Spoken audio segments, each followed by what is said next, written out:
Okay, today's video is really going to focus on final design appointments and final designs in general.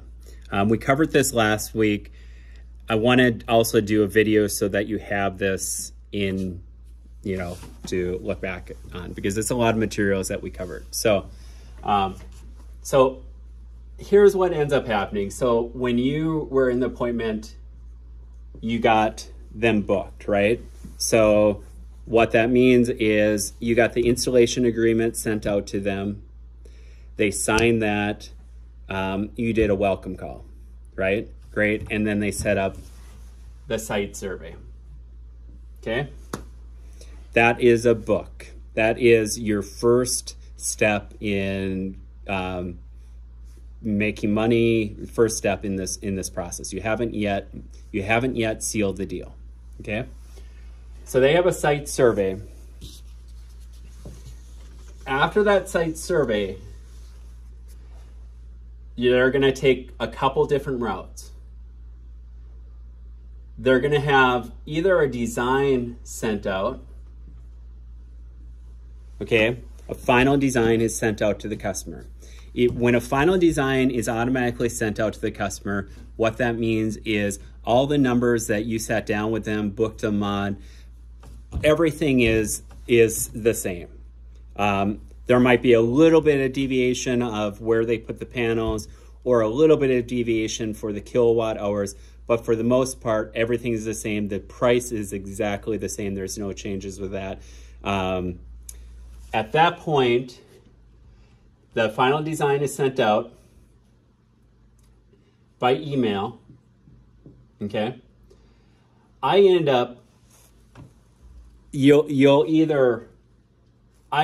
texting them, and I showed you what that looked like. I text them a screenshot of that email to the customer, and then also with just a saying, and I forward that all to you.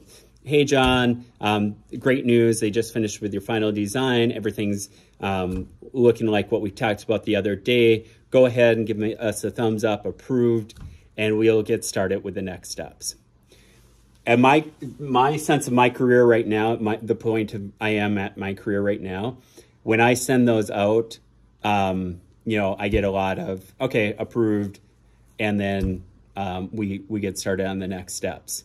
And that's because I cover most of everyone's questions there at the site survey. I'll ask them if they have any questions, or through that thread, they might say, well, what about this? What about that? I might then get them on the phone. Sometimes I'll just text them. And then after I get a couple texts, of those objections satisfied for the customer, they end up saying approved. And then I go on to the next steps. For you guys right now, early in your career, you really want to be setting up a final design appointment. Okay. And the reason being is they're going to have more questions, right? They're going to, say, what about this? What about that? You may not have covered everything during there. That's also a great time to get me on the phone, and I can answer any questions that customer has, so that they feel secure in moving forward with this very large purchase that they're making. Okay. So let's go through, we'll first cover that. Then the other way, if they didn't get a final design, the other thing that they would have is what's called a regen. Okay. A regen is when a customer's final design is different than the original. So this is usually because of shading, structural issues. There were things that we weren't able to see over, just the Google Map imagery. They may need a main panel upgrade. They may need a new roof. They may need trenching. There's various things that could occur, and that's why we have that site survey. We don't just simply say, "Here's the number, sign it, we're all good to go," because otherwise it would cost us lots of money in these regens. if you get a regen, usually it takes them a little bit of time to get the regen out to the customer. The customer has to sign that regen, okay? So they're obligated to look through there and make sure that those numbers are good. If it is different amounts, costs, they'll have to get new loan papers. So they'll have to actually sign that. Whereas with the final design, the process is I'll send them a text. If we don't hear a response within 3 days, we'll automatically then go ahead and do the next steps of permitting. If they can't cancel after those 3 days, they are going to be charged a fee of $1,250. So that's why I'm very transparent with customers. You know, they need to be responding to us within that 3-day time frame. With a regen, they don't have to. They should respond at least within a week, make those decisions, all that. But they're under no obligation to move forward. So just to note that. So those are the two different routes. And with a regen, I would for sure go back for an appointment and sit down with them, look at the changes, call design ahead of time so that you really understand why this customer needed a new regen, why these numbers are different, all of that. Sometimes you talk it over with design and you realize, I had a customer yesterday, for instance, where they had power lines going over. Well, we couldn't put panels in that place because of the power lines were. So I contacted the customer, told them, hey, we had to shift these. This is why the regen is going out. And he said, well, those power lines are, non-existent anymore. I can just cut them. And I was like, great. So brought it back to design. They're going to do another regen, sent that back to him, and he should be good to go. Okay, that is the design appointment. What you're going to need when you go to the design appointment, you're gonna be, answering any of their questions.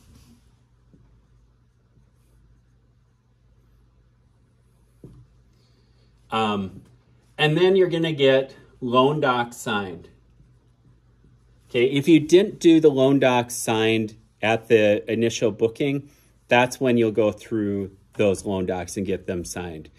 Since we are using GoodLeap, it's a lot easier for them to go through those loan docs with GoodLeap than it is with SunPower.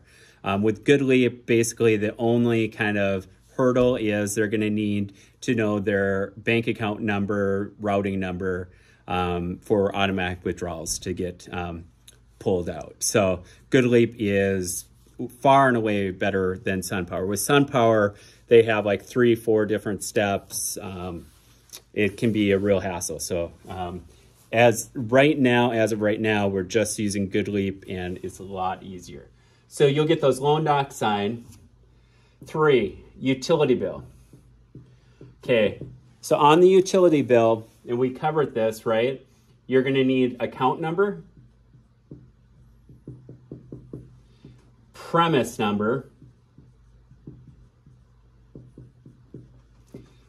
full name on there, and then address.